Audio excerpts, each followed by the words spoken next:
لیکن میں ہریسہ نہیں کھا پایا کیونکہ شیخ کی مجلس اسی وقت شروع ہوتی تھی جب وہ بیچنے آتا تھا۔ یہ قربانی ہے کھانے پینے کی، وقت کی، مال کی، بڑی قربانیاں دی میرے بھائیوں۔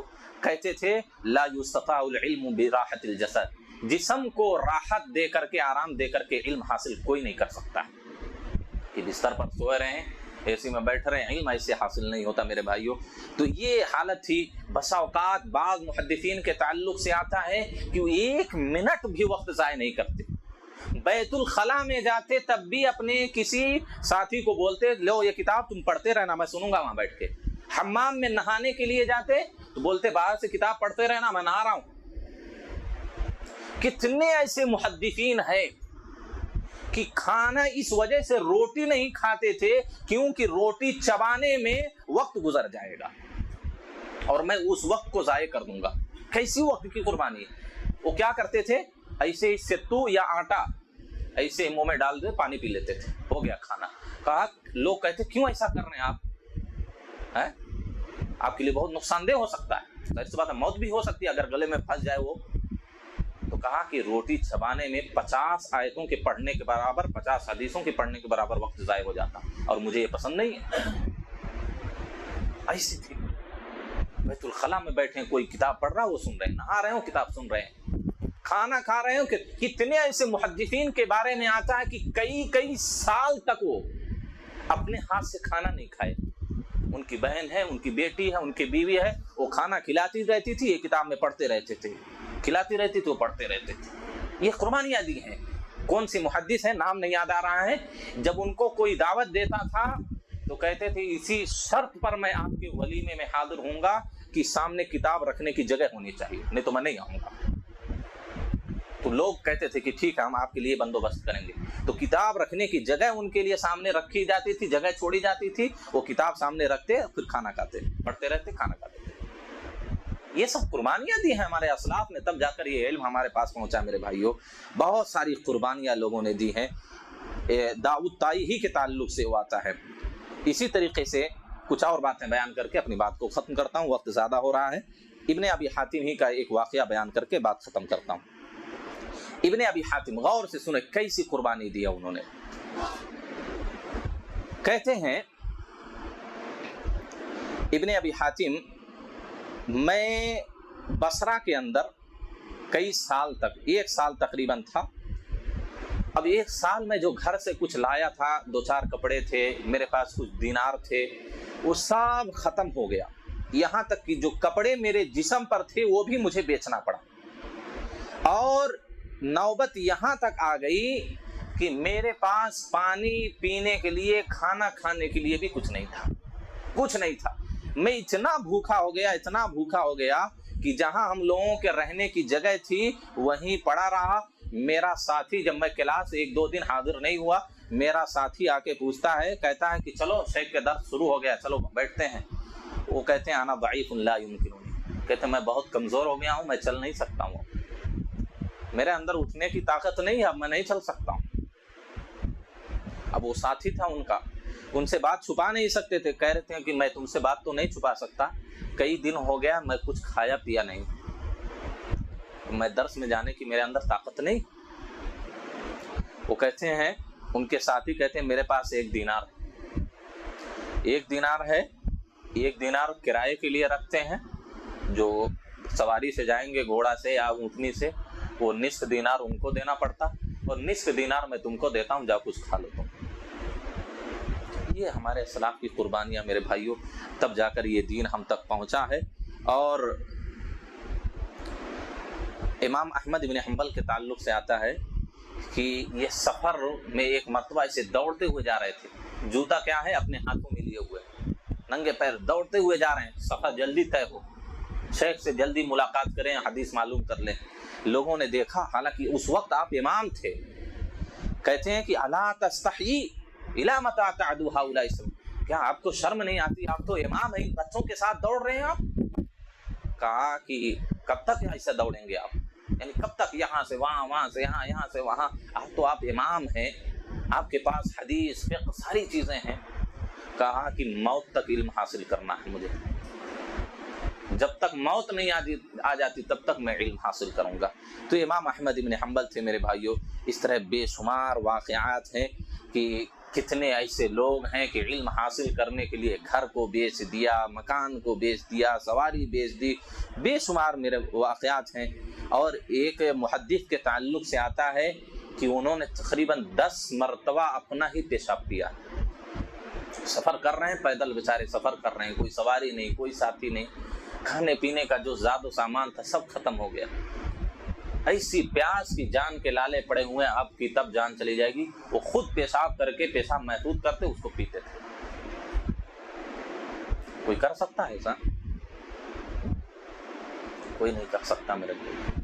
تو اس طرح کی جانی مالی سب قربانیاں ہمارے اسلاف نے دی ہے، صحابہ نے دی، تابعین نے دی، تبع تابعین نے دی، تب جا کر کے یہ علم آج ہمارے پاس کتابوں میں موجود ہے میرے بھائیوں۔ کوئی 5000 کلومیٹر سفر کر رہا ہے، کوئی 6000 کلومیٹر سفر کر رہا ہے، اور وہ بھی پیدل ننگے پاؤں سفر کر رہے ہیں۔ کسی کے اعضاء کٹ رہے ہیں، پٹ رہے ہیں، کوئی مر جا رہا راستے میں، کوئی کیا ہو رہا ہے، کوئی پرواہ نہیں، بس علم حاصل کرنا ہے۔ اور لوگوں نے علم حاصل کیا، اپنے وقت کے امام بنے، اپنے وقت کے محدث بنے، اپنے وقت کے فقیہ بنے۔ دنیا آج ان کا ادب و احترام سے، تعظیم سے، تکریم سے نام لیتی ہے، ان سے محبت کر۔ دور حاضر میں دیکھ لیجئے، امام البانی کے تعلق سے آتا ہے، ایسے ہی نہیں امام بنے، وہ تو گھڑی بناتے تھے، معلوم ہے، گھڑی ساز تھے، ایک چھوٹی سی ایسے کیسے رہتی ہے پان ان کی جو دیکھتے ہیں نا ٹنکی، ویسا رہتی، ایسے گھڑی بنانے کی ان کی چھوٹی سی دکان تھی، بیچارے گھڑی بناتے تھے۔ 20 سال کے بعد ایک راستے سے گزر رہے تھے، وہاں ایک کتاب دیکھی، وہ کتاب پڑھی، چسکا لگا، ان کو شوق پیدا ہوا علم حدیث کا، شروع کر دیا۔ مکتبہ ظاہریہ میں گئے، وہاں پڑھتے تھے، پڑھاتے، رات دن لگے رہتے تھے، اتنی محنت کرتے تھے، اتنی محنت کرتے تھے کہ اس مکتبہ والے انہوں نے ایک خاص جگہ آپ کے لیے مقرر کر دی۔ بھائی کتنا محنت کر رہا ہے، کہتے ہیں کہ وہ جو سیڑھی، پتلی سی سیڑھی لگی رہتی تھی کتابیں اتارنے کے لیے، بہت بڑا مکتبہ ظاہری، کئی ہزاروں لاکھوں کتابیں اس مکتبے میں تھی، اور پرانی بوسیدہ کتابیں، یہ نہیں کہ آج کی طرح اچھی اچھی کتابیں، ہاتھوں سے لکھی ہوئی، پڑھ بھی نہیں سکتے ہم لوگ نہیں پڑھ سکتے، آپ لوگوں کی تو بات دور کی بات، ہم لوگ نہیں پڑھ سکتے، ایسا لکھا رہتا تھا، کسی میں نقطہ ہے، کسی میں کچھ نہیں ہے، کہیں سے کٹا ہوا، کہیں سے حرف نکلا ہوا۔ کہتے ہیں امام البانی رحمہ اللہ سیڑھی پہ جب چڑھتے ایسے کتاب لیتے، اتنی پتلی ڈنڈی ہوتی تھی، 4 5 گھنٹہ ایسے کھڑے ہو کے کتاب پڑھتے رہتے تھے، اسی سیڑھی پہ کھڑے ہو کے، اتنے مشغول ہو جاتے تھے پڑھنے میں، 5 6 گھنٹہ ایسے کتاب لے کے پڑھتے رہتے۔ ہم تو 10 منٹ ایسے ہاتھ اٹھا کر دعا بھی نہیں مانگ سکتے، درد کرنے لگتا ہاتھ۔ 5 6 گھنٹہ ایسے پڑھتے رہتے تھے، بیمار ہے کوئی فرق نہیں، رات دن اسی میں لگے، تب جا کر امام البانی بنے۔ امام البانی آج کے کہتے ہیں اس دور کے مجدد ہیں، مجدد ملت ہیں۔ شیخ ابن باز نے کہا کہ اس آسمان کے نیچے البانی سے بڑا محدث میں کسی کو، حدیث کا عالم کسی کو نہیں جانتا ہوں، یہ شیخ ابن باز کہتے ہیں۔ تو یہ قربانیاں ہمارے اسلاف نے، ہمارے علماء نے دی ہیں، تب جا کر یہ دین ہمارے سامنے آج حاضر ہے، ہم مسلمان ہیں، دین کی کچھ باتیں جانتے ہیں، نماز روزے سے واقف ہے میرے بھائیوں۔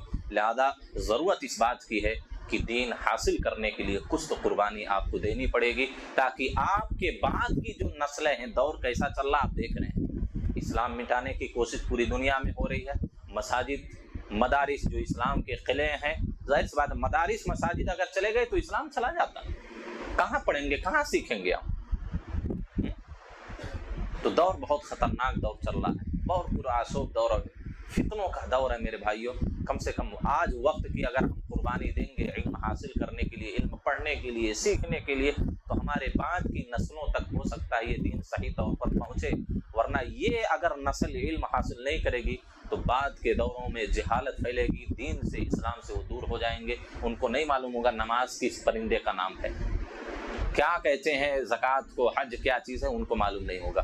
وقت کی قربانی دینی پڑے گی۔ میں نے کہا روزانہ آپ آدھا گھنٹہ صرف قربانی دیں، آپ کو کوئی مالی قربانی نہیں دینی، کوئی جسمانی قربانی نہیں دینی ہے، کوئی 2-4 ہزار کلومیٹر کا سفر آپ کو نہیں کرنا، آپ کے گاؤں میں روزانہ دروس ہوتے ہیں، اجتماعات ہوتے ہیں، آپ خود گھر کے اندر بیٹھ کر میرے بھائیوں آدھا گھنٹہ روزانہ نکالیے، قرآن کی کچھ تفسیریں پڑھیے، ترجمہ پڑھیے، حدیثیں پڑھیے، گھر والوں کو جمع کر کے پڑھیے، انشاءاللہ آپ کے گھر میں ایسا دینی ماحول بنے گا اور اسلام کی باتوں کی وجہ سے، دین کی باتوں کی وجہ سے آپ کے گھر میں رحمت، سکون، اطمینان، اللہ کی برکتیں پیدا ہوں گی، اللہ کا اطمینان، اللہ رب العالمین کی رحمتیں برسیں گی۔ آپ ذرا یہ ساری چیزیں کر کے دیکھیے، ذرا سی قربانی دیجیے، انشاءاللہ اللہ رب العالمین دنیا اور آخرت دونوں میں اس کا صلہ ہم کو دے گا۔ اللہ سے دعا ہے اللہ ہم تمام لوگوں کو دین علم سیکھنے، سکھانے، اس پر عمل کرنے کی توفیق عطا فرمائے، اور اگر علم ہم سے، دین ہم سے کوئی قربانی مانگے تو اللہ ہمارے اندر حوصلہ اور جذبہ عطا فرما کہ ہم قربانی دے سکیں۔ آمین۔ وآخر دعوانا الحمدللہ رب العالمین۔